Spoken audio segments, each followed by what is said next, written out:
So here we have the Audi A1 Sport 1 litre TFSI on a 65 plate. I'm going to start off by showing you around the outside of the car, and then we'll hop in and run through some controls on the inside. But from the outside you can see that it's a 5-door car with alloy wheels and tinted windows. Let's start off inside the boot and then work our way around the rest of the car from there.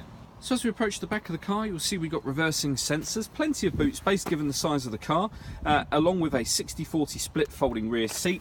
And underneath this carpet section there's a bit more space that you can use, as well as the tyre inflation kit. Okay, so we're just going to work our way back round to the front of the car now, and then we'll hop in and run through some controls. But now that we've done a full circle of the car, you can see that it's in lovely condition the whole way round. Just briefly before I climb in, I think it's well worth seeing the interior from this exterior point of view. These seats are in fantastic condition. There's plenty to run through on the dashboard, so let's hop in and we'll do that right now. Okay, so now that we're inside the car, we're going to start off with the dials. On the left hand side we have the rev counter, and on the right hand side the speedometer and fuel gauge. In the middle at the bottom you can see the total miles of this car, which are 15,579.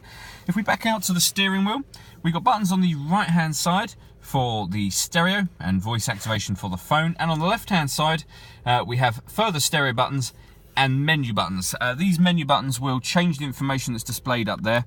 So there's various different bits of trip computer information, but there are other menus available to us as well. We can just go through those to things like, for example, your radio menu, your phone and your satellite navigation. So lots to play with in terms of the steering wheel controls. Underneath the steering wheel to the left we have cruise control as well. Over in the middle we have the main screen for the car. All the adjustments that are made to the screen are done using the stereo system down here. So the main thing to know with regards to the screen is that these 4 buttons relate to the 4 corner positions of the screen, and this is a kind of joystick to navigate around the screen, which will become clear when I show you now. So for example, we're on DAB digital radio at the moment. Turning the little wheel in the middle will take us through all the various stations.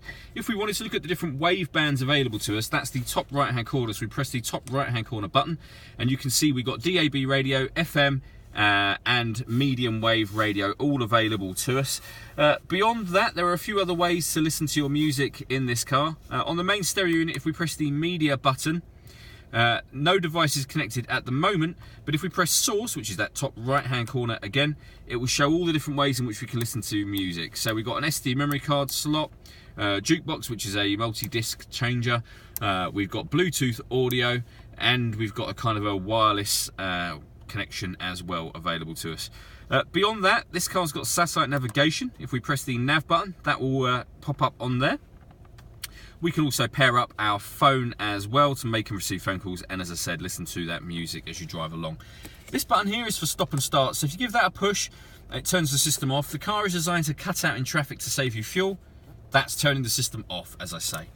Working our way down, we have the CD player, 2 SD memory card slots, a SIM slot for phones, and then all the various different buttons that I was using a moment ago, and the buttons to navigate the screen, which we've been through already. Underneath that, we've got the climate control. So you can select the temperature over this side, fan speed in the middle, direction of the air on the right hand side. That button will turn the air conditioning on, or if you hit that one, it turns on climate control.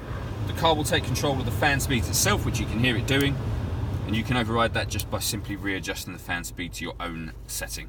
We've got a rear screen heat. We can turn off traction control as well. We have a 12-volt charging socket underneath that cap, and then a 5-speed manual gearbox. All that leaves me to say is thank you for taking the time to watch this video. If you'd like to come and see the car in person and have a test drive, please feel free to call any of our MJA sites. We'd love to hear from you soon.